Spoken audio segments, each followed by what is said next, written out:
Hello दोस्तों, मैं अंकित सिंह आप सभी लोगों का विजडम हब स्टडी पर स्वागत करता हूं इस वीडियो सीरीज़ में, जिसमें हम देखते हैं यूपीएससी 2020 प्रीलिम्स के लिए फैक्ट।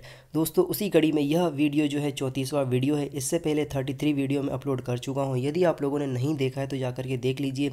हमारे यूट्यूब चैनल पर एक अलग से प्लेलिस्ट बना हुआ है, यूपीएससी 2020 प्रीलिम्स फैक्ट सीरीज़।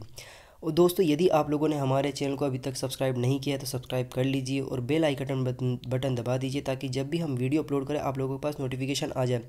दोस्तों, ये जो वीडियो सीरीज़ है आप लोगों को प्रतिदिन शाम को 7 बजे से 7:30 बजे के मध्य हमारे इसी यूट्यूब चैनल पर अपलोड होता है, जिसे आप सब्सक्राइब बटन दबा करके बेल आइकन बटन दबाएंगे तो आपके पास नोटिफिकेशन आ जाएगा और आप उसी समय देख सकते हैं। इसकी पीडीएफ प्राप्त करने के लिए आप हमारे यूट्यूब चैनल का जो टेलीग्राम पर सर्च करेंगे विजडम हब स्टडी, तो वहाँ पे भी आपको एक पेज मिलेगा, उसे जा कर के ज्वाइन हो जाइए। वहाँ पे आप लोगों को इस पूरे पीडीएफ वीडियो का पीडीएफ मिल जाया करेगा। देखिए, इस वीडियो में हम 3 महत्वपूर्ण टॉपिकों पर डिस्कस करेंगे, जिसमें से पहला रहेगा यहाँ पर सहायक प्रजनन तकनीकी नियमन विधेयक जो लेकर के आया गया है, इसके बारे में जानेंगे।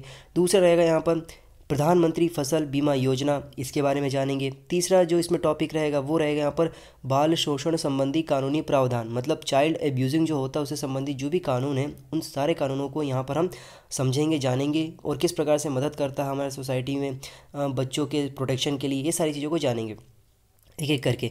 तो सबसे पहले हम स्टार्ट करते हैं हमारा पहला टॉपिक, जिसे हम के नाम से जानते हैं सहायक प्रजनन तकनीकी नियमन विधेयक। देखिए, तो प्रीलिम्स में इससे संबंधित क्या प्रश्न आ सकते हैं, तो एआरटी क्या होता है, आईवीएफ क्या होता है, इससे संबंधित प्रश्न, इसके प्रावधान पूछे जा सकते हैं। किसी की तकनीकी जो कह सकते हैं कि तकनीकी जो इसके कानून हैं, इन सब चीज़ों को पूछा जा सकता है। मेंस में इसके प्रमुख लाभ प्रावधान क्या क्या है ये पूछा जा सकता है। तो यह चर्चा में क्यों है, सबसे पहले तो हमें ये स्पष्ट हो जाना चाहिए कि अगर किसी चीज़ को हम पढ़ रहे हैं तो ये क्यों पढ़ा जा रहा है, क्यों न्यूज़ में है, ये सबसे महत्वपूर्ण चीज फैक्ट होता है। तो चर्चा में इसलिए है कि प्रधानमंत्री की अध्यक्षता में केंद्रीय मंत्रिमंडल ने देश में महिलाओं के कल्याण हेतु ऐतिहासिक निर्णय लेते हुए जो सहायक प्रजनन तकनीकी नियमन विधेयक 2020 को स्वीकृति दे दी है। तो ये जो नियमन है ये क्या कहता है, तो देखिए, पहले तो इसकी पृष्ठभूमि को समझना होगा कि यह नियमन लाया क्यों गया है, क्या है ये एआरएफ या एआरटी या फिर आईवीएफ, ये क्या है तकनीक। तो देखिए, सहायक प्रजनन तकनीकी नियमन विधेयक 2020 महिलाओं के प्रजनन अधिकारों की रक्षा एवं संरक्षण के लिए केंद्रीय मंत्रिमंडल द्वारा स्वीकृत किए गए अनेक कानूनों की श्रृंखला में नवीनतम कदम है ये। इस विधेयक के जरिए राष्ट्रीय बोर्ड, राज्य बोर्ड, नेशनल रजिस्ट्री और राज्य पंजीकरण प्राधिकरण सहायक प्रजनन औद्योगिकी से जुड़े क्लिनिकों एवं सहायक प्रजनन प्रौद्योगिकी बैंकों का नियमन एवं निगरानी करेगा। ये जो पूरा कानून है इसके तहत काम किया जाएगा। पिछले कुछ वर्षों के दौरान सहायक प्रजनन तकनीक, मतलब असिस्टेड रिप्रोडक्शन या रिप्रोडक्टिव टेक्नोलॉजी, जिसे हम एआरटी कहते हैं, बरोबर सुनिए, असिस्टेड रिप्रोडक्टिव टेक्नोलॉजी जिसे एआरटी कहा जाता है, काफ़ी चलन में आया है, मतलब काफ़ी इसका यूज़ किया गया है। प्रतिवर्ष एआरटी केंद्रों की संख्या में सर्वाधिक वृद्धि दर्ज करने वाले राज्यों में या देशों में भारत सबसे आगे रहा है। इन विट्रो फर्टिलाइजेशन, जिसे हम यहाँ पर आईवीएफ कहते हैं, सहित सहायक प्रजनन तकनीक ने बांझपन के शिकार तमाम लोगों में एक नई उम्मीद जगा दी है। लेकिन इससे जुड़ी कई कानूनी प्रावधान हैं, कई ऐसे नैतिक और सामाजिक मुद्दे हैं जो कि सामने आते रहते हैं। उसके समाधान करने के लिए हमारा जो कानूनी प्रक्रिया है वो सक्षम नहीं है। तो उन्हीं सारी कानूनी समस्याएं जो आती रही और जो नैतिक वैल्यू जो आते रहे हैं सामने, उन सारी चीज़ों को दूर करने के लिए ये कानून लेकर के आया गया है, जो कि एक मील का पत्थर साबित होगा इस पूरे के पूरे कह सकते हैं इंडस्ट्री में, या इस जो महिलाओं का जो अधिकार होता है प्रजनन का, उसमें भी ये बहुत ही एक मील का पत्थर साबित होगा। देखिए, अब हम समझने की कोशिश करते हैं कि सहायक प्रजनन तकनीक क्या है। देखिए, सहायक प्रजनन तकनीक का प्रयोग करके बांझपन की समस्या के समाधान के लिए किया जाता है। इसमें बांझपन के ऐसे उपचार शामिल हैं जो महिलाओं के अंडे और पुरुषों के जो शुक्राणु होते हैं उनको प्रयोग किया जाता है, और यहाँ पर बच्चा कह सकते हैं कि जो आगे का प्रोसेस होता है उस बच्चे को उत्पन्न करने में ये प्रोसेस को आगे बढ़ाई जाती है। तो इसमें महिलाओं के शरीर से अंडे प्राप्त कर भ्रूण बनाने के लिए शुक्राणु के साथ मिलाया जाता है। तो इसके बाद क्या होता है कि भ्रूण को दोबारा महिला के शरीर में डाल दिया जाता है। तो मतलब यहाँ पर आपको समझना होगा कि इस प्रोसेस काम कैसे करता है। तो देखिए, सपोज डेट यहाँ पर एक महिला है, और यहाँ पर एक पुरुष है। तो इस पुरुष का जो शुक्राणु होता है उस शुक्राणु को यहाँ से लिया जाता है और यहाँ पे एक महिला होती है, महिला की यहाँ पर एग को लिया जाता है। तो इस महिला के एग को और जो पुरुष का जो शुक्राणु होता है इसको ले करके इन विट्रो फर्टिलाइजेशन या ART होता है, जो कि सामान्य प्रक्रिया होती है, इसके माध्यम से इसको निषेचित किया जाता है। और इस निषेचित करने के बाद इस एग को और शुक्राणु को महिला का जो वोम्ब होता है गर्भाशय में डाल दिया जाता है वहाँ पर। तो इसके बाद जो प्रोसेस होती है उसके बाद जो बच्चा होता है उसे IVF प्रोसेस के द्वारा प्राप्त किया गया बच्चा उसे कहा जाता है। तो ये पूरा प्रोसेस होता है। तो ये जो प्रोसेस किया जाता है तो ये जो मतलब महिलाएं होती है जिनको बच्चा नहीं हो पाता है उनके लिए ये तकनीक अपनाई जाती है। फिर यदि हम इसके प्रमुख बिंदुओं की बात करें तो कानूनी प्रक्रियाओं को समझने की कोशिश करें तो देखेंगे हम यहाँ ये पाते हैं कि संसद में पारित हो जाने एवं के बाद इस विधेयक के कानून का रूप लेने के बाद केंद्र सरकार इस अधिनियम को लागू करने के लिए तिथि बाकायदा मतलब एक डेट डिक्लेयर करेगी, जिसके पश्चात राष्ट्रीय बोर्ड का गठन किया जाएगा। कि ये पूरा राष्ट्रीय बोर्ड जो गठन किया जाएगा वो इन सारी एक्टिविटी को देखेगी। राष्ट्रीय बोर्ड प्रयोगशाला एवं नैदानिक उपकरणों जैसे क्लिनिकों एवं बैंकों के लिए भौतिक अवसंरचना तथा यहाँ नियुक्त किए जाने वाले विशेषज्ञों हेतु न्यूनतम मानक तय करने के लिए आचार संहिता निर्धारित करेगी, जिसका पालन करना अनिवार्य होगा। मतलब इस कानून के बनने के बाद एक बोर्ड बनाया जाएगा, वो बोर्ड ऐसे कानून बनाएगी, ऐसे कानून तो बन चुका है उसका नियम बनाएगी। उन सारे नियमों को जितने भी यहाँ पर प्रयोगशाला रहेंगी जहाँ पर इस तरीके की प्रक्रिया अपनाई जाएगी उन सभी को ये सारे नियम को फॉलो करना अनिवार्य होगा, जिसे यहाँ पर कोड ऑफ कंडक्ट कहा जा सकता है। फिर केंद्र सरकार द्वारा अधिसूचना जारी करने के 3 महीनों के भीतर राज्य एवं केंद्र शासित प्रदेश इसके लिए राज्य बोर्डों और राज्य सरकार प्राधिकरणों का गठन करेंगे। ये बहुत ही महत्वपूर्ण है यहाँ पर कि जब केंद्र सरकार इसकी अधिसूचना जारी कर देगी तो केंद्र सरकार के अधिसूचना जारी करने के बाद जो केंद्र शासित प्रदेश इसके लिए राज्य बोर्डों का गठन करेगी। फिर इसके बाद राज्य प्राधिकरणों का भी गठन होगा। यहाँ पर 2 चीज़ें होंगी, राज्य बोर्ड एवं राज्य प्राधिकरण। फिर इसके बाद यहाँ पर देखेंगे कि संबंधित राज्य में क्लिनिकों एवं बैंकों के लिए राष्ट्रीय बोर्ड द्वारा निर्धारित नीतियों एवं योजनाओं को लागू करने का उत्तरदायित्व तो राज्य बोर्ड का होगा। फिर विधेयक में केंद्रीय डेटाबेस के रखरखाव एवं राष्ट्रीय बोर्ड के कामकाज में सहायता के लिए राष्ट्रीय रजिस्ट्री एवं पंजीकरण प्राधिकरण का भी प्रावधान इसमें किया जाएगा। फिर इस विधेयक में उन लोगों के लिए कठोर दंड का भी प्रावधान है जो लिंग जांच, मानव भ्रूण एवं जनन कोष को बिक्री का कार्य करते हैं। इस तरह के कार्यों को यहाँ पर गैर कानूनी कार्यों के अंतर्गत संगठित किया गया है। तो देखिए यहाँ पर ये समझना होगा कि जो यहाँ पर लिंग जांच की बात की जा रही है, मतलब अगर कोई व्यक्ति यहाँ पर आकर के ये जांच करवाता है कि क्या उसका होने वाला जो बेबी है वो बॉय है या फिर गर्ल है, इस प्रकार की जांच पड़ताल करवाता है तो यहाँ पर उसको अवैध माना जाएगा और इसके कारण उसको वहाँ पर दंडित भी किया जाएगा और गैर कानूनी के तहत प्रक्रिया के तहत इसको यहाँ पे सज़ा का प्रावधान रखा जाएगा। तो ये भी उसके अंतर्गत रखा गया है। अब यहाँ पर सोचने वाली बात ये है कि ये सारी चीज़ों को करने से लाभ क्या होगा। तो देखिए अगर हम इसके लाभ की बात करें तो यह देश में सहायक प्रजनन प्रौद्योगिकी सेवाओं का नियमन करेगा, जिससे बांझ दंपतियों में ART के अंतर्गत अपनाए जाने वाले नैतिक तौर तरीकों के प्रति विश्वास पैदा होगा। नहीं तो अभी तक इसे क्या माना जाता है, इस प्रक्रिया को एक अनैतिक प्रक्रिया माना जाता है। समाज क्या सोचता है कि जो इस प्रक्रिया के माध्यम से उत्पन्न बच्चे को यहाँ पर अवहेलना या हीन भावना से देखता है। तो इन सारे कानूनी प्रक्रिया के बाद एक पॉजिटिव संदेश जाएगा और समाज के जो लोग हैं, सोसाइटी के जो लोग हैं, इस प्रकार के जो उत्पन्न होने वाले जो बच्चे हैं इस तकनीक के माध्यम से उसको यहाँ पर हीन भावना से नहीं देखेंगे। तो ये एक पॉजिटिव मैसेज लेकर के जाएगा। फिर इसके बाद इस सेवा से कानूनी रूप से लागू होने पर भारत वैश्विक प्रजनन उद्योग के प्रमुख केंद्र के रूप में भी स्थापित हो सकेगा। जिसे हम देखते हैं कि भारत की जो मेडिकल इंडस्ट्री है वो एक बहुत ही विश्व भर में उसका एक प्रेस्टिजियस मतलब स्थान रखता है पूरा का पूरा। तो इस वजह से इन सारी चीज़ों से क्या होगा कि भारत की जो मेडिकल इंडस्ट्री है वो और बढ़ेगी और डेवलप होगी। फिर यह अनैतिक तौर तरीकों को नियंत्रित कर उसके वाणिज्यीकरण पर रोक लगाएगा। यहाँ से समझा जा सकता है कि इसका जो बिज़नेस हुआ करता था मतलब इलीगल तरीके से, उसमें भी ये कर्व करने की कोशिश करेगा। फिर ये विधायी उपाय महिलाओं के प्रजनन अधिकारों को सशक्त बनाएगा। जैसे कि महिलाओं का अधिकार होता है उनको मतलब गर्भ धारण करने का, प्रजनन का अधिकार होता है। तो ये उसी के अंतर्गत ये एक बहुत बड़ा माइलस्टोन केस मतलब माइलस्टोन साबित होगा। जो महिलाओं को यहाँ पर जो बच्चा पैदा करने में सक्षम नहीं हो पाती हैं, उनको भी इस प्रोसेस के माध्यम से बच्चा का प्रजनन करने का, उसका सुख भोगने का उन्हें ये अवसर देगा बाकायदा। तो इस तरीके से समझ सकते हैं कि ये जो कानून है, ये जो बनाया जा रहा है, ये भारत के मतलब महिलाओं को और ख़ासकर वे माताएं जिनको यहाँ पर माता का सुख नहीं भोग पाती हैं, उनको ये अवसर प्रदान करेगा। तो दोस्तों मैं यहाँ से आपको से कुछ सवाल पूछना चाहूँगा कि क्या यह जो प्रक्रिया अपनाई जा रही है आपकी नज़रों में क्या है, सही है, गलत है? लाभ तो मैंने बता दिया है, आप लोगों को अब इसमें क्या कमियाँ हो सकती हैं, ये आप लोग मुझे कमेंट सेक्शन में देने की कोशिश करिएगा। दोस्तों अब हम बात करते हैं हमारे आज के दूसरे टॉपिक के बारे में, जो कि यहाँ पर रहेगा बाल शोषण संबंधी कानून प्रावधान, मतलब चाइल्ड एब्यूजिंग के बारे में हम बात करेंगे।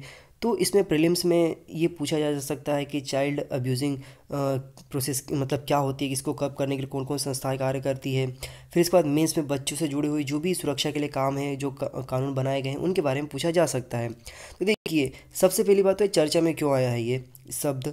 तो चाइल्ड लाइन इंडिया फाउंडेशन एक संस्था है जिसके द्वारा एक आंकड़ों का कलेक्शन किया गया है, जिसमें यहाँ पर आपातकालीन जो एक हेल्पलाइन नंबर है 1098 पर प्रत्येक 10 कॉल में से एक बच्चे मतलब बच्चों द्वारा जीवित रहने हेतु मदद मांगी जाती है। मतलब यहाँ पर 10 कॉल किया जाता है तो उसमें एक बच्चे के जीवित रहने हेतु उससे हेल्प मांगी जाती है।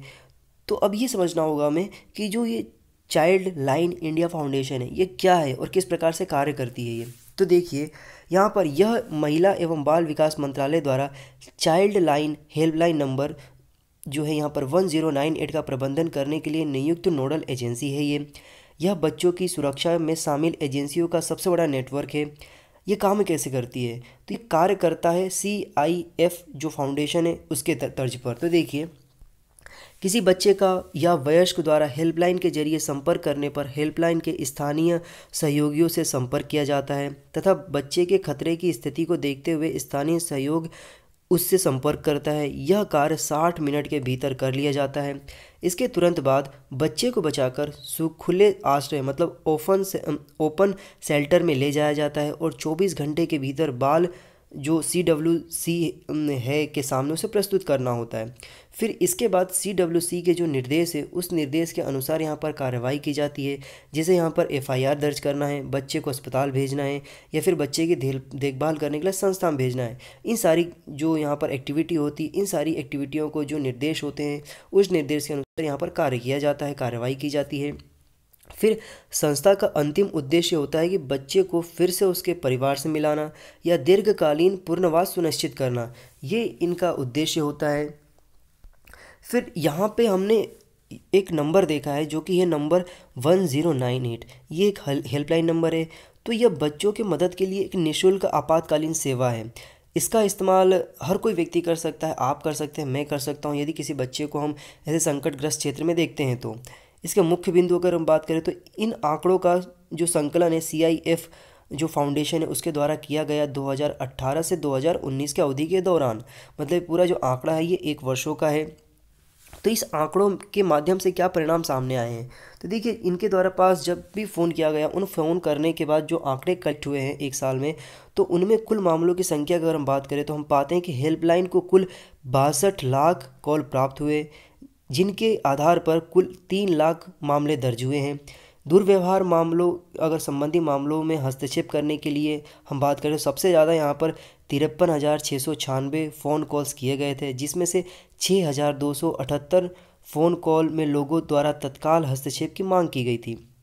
दुर्व्यवहार के शिकार बच्चों की प्रकृति के विश्लेषण से पता चलता है कि 37% शिकायतें बाल विवाह संबंधित थी, 27% शिकायतें शोषण से संबंधित थी, शारीरिक शोषण से संबंधित थी, 13% शिकायतें यौन शोषण से संबंधित थी मतलब अब्यूज़ से संबंधित थी, और 23% जो ऐसे कह सकते हैं कि विश्लेषण थे जो कि यहाँ पर भावनात्मक थे और शारीरिक, घरेलू एवं साइबर अपराध से संबंधित थे। इन कुल मामलों में की जो प्रकृति थी वो कुछ इस प्रकार थी। मतलब दुर्व्यवहार की संबंधी मामलों की जो प्रकृति थी वो 17% था, बाल विवाह से संबंधित 13%, शिक्षा से संबंधित 12%, भागने संबंधी मामलों की जो प्रकृति थी वो 11% और लापता बच्चों संबंधी मामले यहाँ पर 11% दर्ज किए गए। फिर यहाँ पर कुछ पड़ोसी मुख्य दोषी के रूप में अगर हम देखें कि पड़ोस में रहने वाले लोगों ने किस प्रकार से प्रताड़ित किया, तो उस मामलों में देखते हैं तो दुर्व्यवहार करने वालों की जो प्रोफाइल की जांच करने के लिए एक डेटा को एकत्रित किया गया, जिससे पता चलता है कि यौन शोषण के लिए कुल 8,000 मामले की स्थिति इस प्रकार है, जिसमें से 35% जो मामले हैं वो पड़ोसियों के द्वारा डिस्टर्ब किया गया था, मतलब प्रताड़ित किया गया था। 25% अनजान लोगों के द्वारा प्रताड़ित किया गया था। 11% मामले ऐसे हैं जो परिवार के किसी न किसी सदस्य के द्वारा प्रताड़ित किया गया, और शेष जो 29% है वह अपराधी मित्र या रिश्तेदार, शिक्षक, संस्थान कर्मचारी, अस्पताल के कर्मचारी, पुलिस और सौतेले माता पिता के द्वारा भी ये मामले दर्ज किए गए हैं जो उनके द्वारा प्रताड़ित किए गए हैं बच्चों को। फिर आंकड़ों से जुड़े जो तथ्य हैं वो ये बताते हैं, इसके साथ बताते हैं कि यौन शोषण से बचने वालों में से लगभग 80% लड़कियां थी। फिर से सुनिए, यौन शोषण से बचने वालों में से लगभग 80% लड़कियां थी। तो यह जो आंकड़ा है ये बहुत ही हमारे समाज के लिए एक ऐसा चेहरा बताता है कि यहाँ पर महिलाओं की जो स्थिति वो भी इतनी अच्छी भी नहीं है, क्योंकि यहाँ पर जो बच्चों को यहाँ पर किडनैप किया गया है, जो भी एब्यूजिंग उनको शोषण किया गया, उसमें 80% महिला बच्चियों को छुड़ाया गया है। तो यह आंकड़ा बहुत ही कह सकते हैं कि हमारी सोसाइटी का आईना दिखाता है। फिर हेल्पलाइन पर कॉल डायल करने वाले बच्चों ने भावनात्मक और मानसिक शारीरिक स्वास्थ्य, व्यसन, परिवार से संबंधित मुद्दों में भी हस्तक्षेप की मांग रखी है। फिर इसके साथ अधिकांश मामले, जिसमें से 33% में बच्चों को मौजूदा व्यवस्था में सहायता प्रदान की जा सकती थी, जबकि 12% मामलों में बाल कल्याण समिति, मतलब यहाँ पर चाइल्ड वेलफेयर कमेटी, तथा 13% मामलों में पुलिस के हस्तक्षेप की आवश्यकता थी। फिर यहाँ पर हमने एक शब्द सुना है बाल कल्याण समिति, मतलब यहाँ पर चाइल्ड वेलफेयर कमेटी या CWC। तो देखिए यहाँ पर ये जो समिति है ये किशोर न्याय, बच्चों की देखभाल और संरक्षण अधिनियम 2015, जिसे किशोर न्याय JJ कहा जाता है के नाम से भी जाना जाता है, प्रत्येक जिले में बाल कल्याण समिति के गठन का प्रावधान करता है ये, जिसका कार्य बच्चों को संभालने में अधिकारियों द्वारा किसी भी प्रकार के नियमन के उल्लेख का संज्ञान होता है। तो दोस्तों, अब ये जो मैंने आप लोगों को बताया है बाल शोषण संबंधी कानून, ये बच्चों के प्रोटेक्शन के लिए है। फिर भी यहाँ पर देखा जाता है कि कितने सारे यहाँ पर ऐसे अलग अलग कैटेगरीज़ में यहाँ पर बच्चों का शोषण किया जाता है। ये हमारी सोसाइटी के लिए बहुत चिंतनीय है। आप इस पे बाकायदा आप क्या सोचते हैं, किस प्रकार से इसको कर्व किया जा सकता है, ये अपने विचारों को आप कमेंट सेक्शन में लिख सकते हैं। आपके विचार जो है यहाँ पर आमंत्रित है, उसको हम पढ़ेंगे। फिर इसके बाद जो भी एक अच्छा खासा हमारे कमेंट सेक्शन में एक इन्वायरमेंट बनाया जा सकता है डिस्कशन का। दोस्तों, अब हम बात करते हैं हमारे तीसरे टॉपिक के बारे में, जो कि यहाँ पर प्रधानमंत्री फसल बीमा योजना है। तो देखिए, प्रधानमंत्री फसल बीमा योजना संबंधित प्रीलिम्स में किस प्रकार से टॉपिक आ सकते हैं, जैसे कि प्रधानमंत्री बीमा योजना क्या है, आर्थिक सर्वेक्षण में इससे संबंधित जो भी यहाँ पे फैक्ट आए हैं, डेटा ये वो पूछी जा सकती है। मेंस में किस प्रकार के प्रश्न बन सकते हैं, तो फसल सुरक्षा संबंधी मुद्दे बन सकते हैं। किसानों की आय जो दोगुनी करनी है 2022 तक, उसके संदर्भ में जो भी यहाँ पर प्रयोग किए जा रहे हैं वो सारे पूछे जा सकते हैं।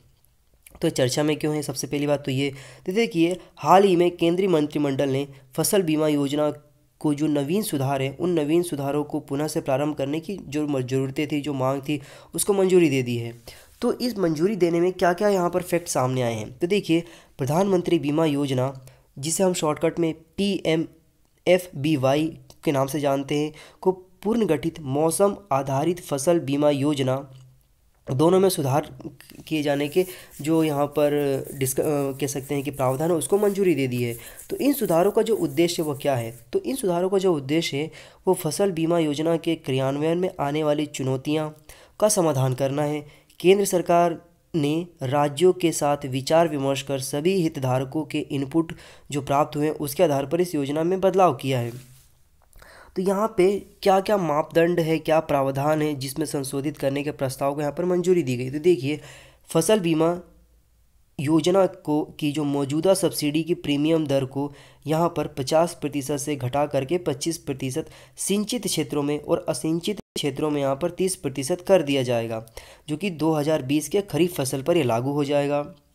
फिर मौजूदा फसल ऋण वाले मतलब किसान हैं, किसानों सहित सभी किसानों के लिए इन उपयुक्त योजनाओं में जो नामांकन की जो स्वैच्छिक कर दिया जाएगा। मतलब यहाँ पर किसान अपनी इच्छा अनुसार यहाँ पर जो भी फसल रहेगा उसकी अगर बीमा कराना चाहता है तो करा सकता है, नहीं कराना चाहता है तो भी यहाँ पर कोई भी ऐसी बाध्यता नहीं है। जबकि 2016 में जब यहाँ पर प्रधानमंत्री फसल बीमा योजना लाई गई थी, प्रारंभ की गई थी, तब सभी किसानों को यहाँ पर ऋण धारकों के लिए इस योजना तक बीमा करना अनिवार्य था। तो यहाँ पर एक बहुत बड़ा परिवर्तन लाया गया है, जो कि किसानों की जो आय दोगुना करने का लक्ष्य रखा गया उसमें सहायक सिद्ध हो सकता है। फिर योजनाओं में बदलाव क्या क्या किए गए, जो अन्य बदलाव है, तो योजनाओं में जो अन्य बदलाव किए गए हैं उसमें ये पाया गया यहाँ पर कि जो बीमा कंपनियां हैं इन कंपनियों में केवल 3 वर्ष तक व्यवसाय कर सकेंगी। फिर राज्य, केंद्र शासित प्रदेश या राज्यों के अतिरिक्त जोखिम कवर सुविधाओं के लिए चयन का जो विकल्प प्रदान करने के लिए जो योजना लागू करने का जो लचीलापन प्रदान था उसमें भी थोड़ा सा यहाँ पर कुछ चेंजेस किए गए हैं। कुछ कानून को यहाँ पर लचीलापन बनाया गया है और कुछ कानून को यहाँ पर सख्त बना दिया गया है।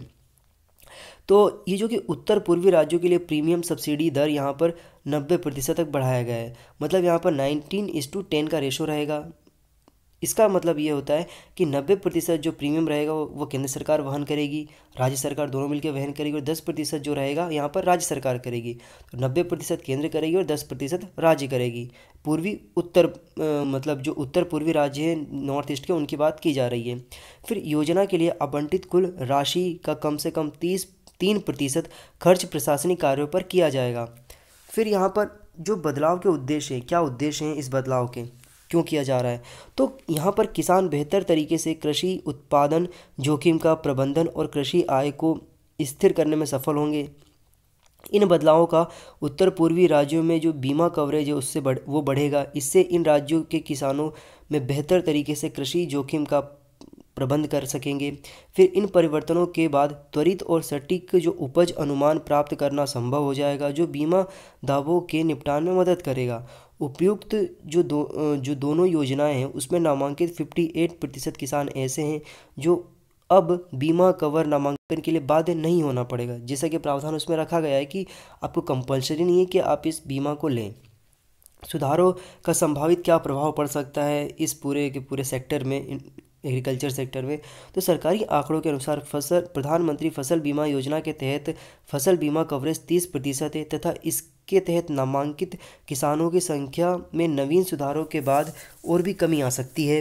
फिर वर्तमान में जो केंद्र सरकार और राज्य के मध्य प्रीमियम का जो अनुपात है वो अन्य सामान्य राज्यों की बात करें तो 50:50 है। 50% राज्य सरकार देती वहन करती है और 50% केंद्र सरकार वहन करती है। अतः इन सुधारों के बाद राज्यों का वित्तीय बोझ बढ़ेगा। ये कहा जा सकता है कि राज्यों का जो वित्तीय बोझ हो वो अन्य राज्यों के लिए थोड़ा सा बढ़ सकता है। फिर योजनाओं के साथ जो जुड़ी कुछ समस्याएं भी है, तो वो क्या क्या समस्याएं हैं, क्योंकि जब भी हम बात करते हैं तो हम फ़ायदे की बात करते हैं, उससे नुकसान क्या होगा या क्या हानि हो सकती है उसकी चर्चा हम नहीं करते हैं। तो यहाँ पे कुछ समस्याएं आ जाती है, तो उन समस्याओं को भी जानना बहुत ज़रूरी होगा। तो देखिए, विभिन्न हितधारकों का आरोप है कि योजना का अधिकांश लाभ निजी बीमा कंपनियों को प्राप्त हुआ है, किसानों को इसका बहुत ही कम लाभ मिला है। फिर कुछ बीमा कंपनियां जैसे कि यहाँ पर ICICI लोम्बार्ड, टाटा AIG और सहित अन्य प्रमुख बीमा कंपनियां वर्ष 2019-20 में योजना से बाहर हो गई थी। इन कंपनियों का कहना था कि उच्च फसल बीमा वाले दावों के अनुसार या अनुपात की वजह से उनको नुकसान झेलना पड़ा। जो रेशो उन्हें प्राप्त हो रहा था वो उनके फ़ायदे के लिए बहुत ही कम था, इसलिए उनको बाहर होना पड़ा। फिर पंजाब और पश्चिम बंगाल सहित अन्य राज्यों ने पहले ही इस योजना में भाग लेने से मना कर दिया था, क्योंकि उन्होंने वहाँ पर कुछ अलग ही प्रकार के किसानों को फ़ायदा पहुँचाने के लिए सब्सिडी दे रहे थे और योजना चला रहे थे।